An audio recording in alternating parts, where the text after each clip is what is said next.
Hi, I'm Tim Ahlin with Gav TV News, and I'm here with producer and director Grant Richards for Do Not Disturb. We just had the premiere. We were so excited. It was great to see it in theater. Grant, what was your thoughts about it all? 4 years, it's a long time.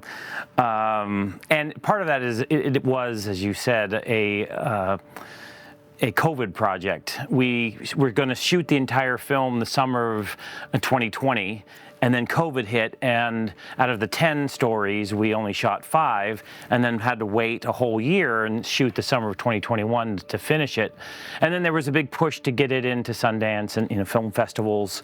But now, with Chris and Grady, we've kind of fine-tuned things and now finally feel ready to show the world. So we were so lucky to get to shoot in Posada de San Juan in San Juan Bautista. It's a beautiful place, and Eddie and Mary let us come and shoot. We really commandeered their hotel, or at least a couple of rooms in the hallway. For 2 summers in a row, and it's a beautiful location, and it was fun to have the space. We want to give our students as much opportunity to create their own work, to make movies. And so a few years before, we shot On the Couch. Was a psychiatrist working with a variety of patients. And so we thought we would do it again, a variety of stories all in the same hotel room. And so yes, I did write and direct 3 of them, but we've chose some of our best students to write and direct their segments. So it's 9 short films that really have nothing to do with each other than they're in that one room, and all of the filmmakers work together. So I might be directing one, and Sophie will be assistant director on one, and Renan will be a director of photography on another. But we all work together and team up and make all of the 9 different stories come alive. When I started writing The Philanthropist, I wanted to explore dynamics between women that we don't always get to see on film. I think things have changed a lot in the past 4 years, so that we're starting to see those dynamics more, but at the time I wanted to explore topics like drug addiction, power differences, power dynamics between women that are maybe not normally seen or really delved into. I will also say that the film is sort of a combination of dramas. There's some psychological elements to it. There's a dramatic element to it. 4 years in the making, and it's on the big screen. How did that feel? It feels unbelievable. I've been waiting for this day for a long time, so to have it finally be here, it's tremendous for me. And to know what I want to do with my life, this is a huge milestone. This is the first time I've seen anything that I'm a part of that's feature length on a big screen. So in a directing role, in a writing role. So it's amazing. Tell me about your actors. Well, both super talented, and I feel like they really, they embrace the challenges of this role. It's emotionally taxing for both of them. Danae, graceful, wonderful, and to be able to rehearse with them both in person was amazing. I'd worked with Danae before, so it was amazing to work with her again. And then Pascal, she's just an absolute powerhouse. Just to be able to take on, in essence, a really dark and demanding role like that. So I loved watching her work. I loved watching them both work, and just see the development of this relationship. This whole movie takes place in one single hotel room. What was that like for you to think about writing in a confined space or being in the confined space? This was a COVID production, so did that factor into it all? It was quite challenging. When I first began the writing process, I had maybe 10 to 12 different narratives that I was exploring and bouncing ideas off of. My mom, Karen, is an amazing teacher, and she's an amazing engager with lots of different literature. So she was somebody that I ran a lot of the ideas past, and she vetoed a lot of them. But then I was really trying to attack this idea of what are the boundaries that I can push, and how far can I go with telling a story, inputting all of these ideas into a longer narrative, but within this confined space. And then what can I do with lighting to make, a basic hotel room more interesting?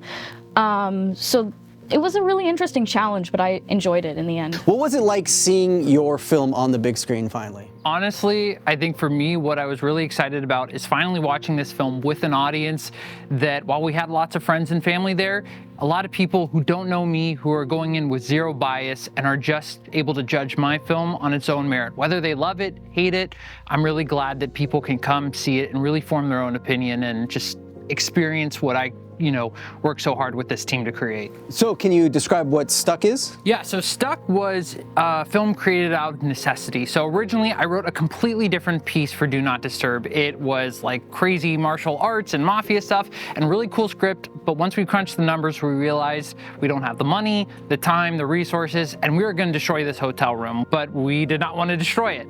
So we kind of quickly realized, or not so quickly, that we're gonna have to do something different. So in the span of about a month and a half, I wrote and pre-produced Stuck, which is this time travel film about a guy caught in a 30-minute time loop. So it's sort of like Groundhog's Day. And so this guy, he's stuck living the same 30 minutes over and over again, and he is just going off the fritz. It's comedy, it's sci-fi, drama. It's a real mix of all kinds of different genres and music, and so it's a fun time, and I really wanted to create an emotional roller coaster that brings you through the ups and downs of this character. And Stuck actually has premiered at other film festivals as well. Yeah, so Stuck was able to premiere at CineQuest in San Jose, so it was really great to play locally with a great audience, and then it played at a really small festival in Italy, actually, in Rome. So the whole film takes place in one hotel room. Why is that interesting, or how is that a challenge? So it was a real challenge because as I was writing it, a lot of these pieces, like I said, came out of necessity. So it's like, I can't do this thing, so I gotta think, okay, I gotta write a story and I gotta make it play to the limitations of a hotel room. I gotta keep this guy locked inside this room with no way out, and I gotta figure out, how do I play to these strengths? And so Stuck was one of the hardest films I've ever written, like hands down. And a lot of that just came to figuring out these logistical issues while also creating an interesting story, as on top of the visual effects, on top of weird editing stuff, and like it just jumps into all these weird places on a technical and story level. And to make a good film, you have to marry those ideas and make it satisfying and not make it confusing. That was the other thing. I didn't want to confuse or bore people, so hopefully I didn't do that. So I know you directed the bank robbery piece. How was it working with the blood and the actors in that piece? Yeah, it was great. First, Tanner's amazing. Both Aaron and Tanner.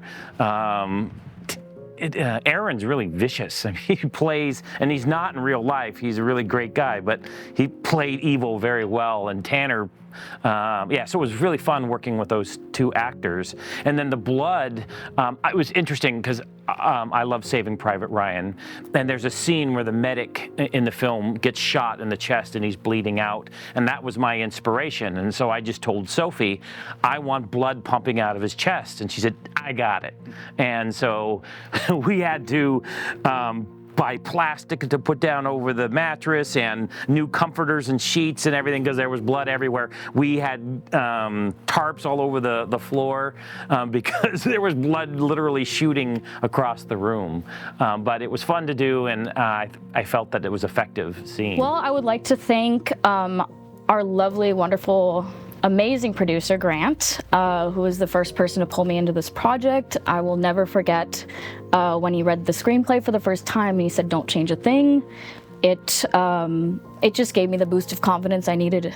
I'd like to thank my moms, who are integral in supporting me throughout the entire process. I'd like to thank Grady. He was super supportive throughout the entire process as my assistant director.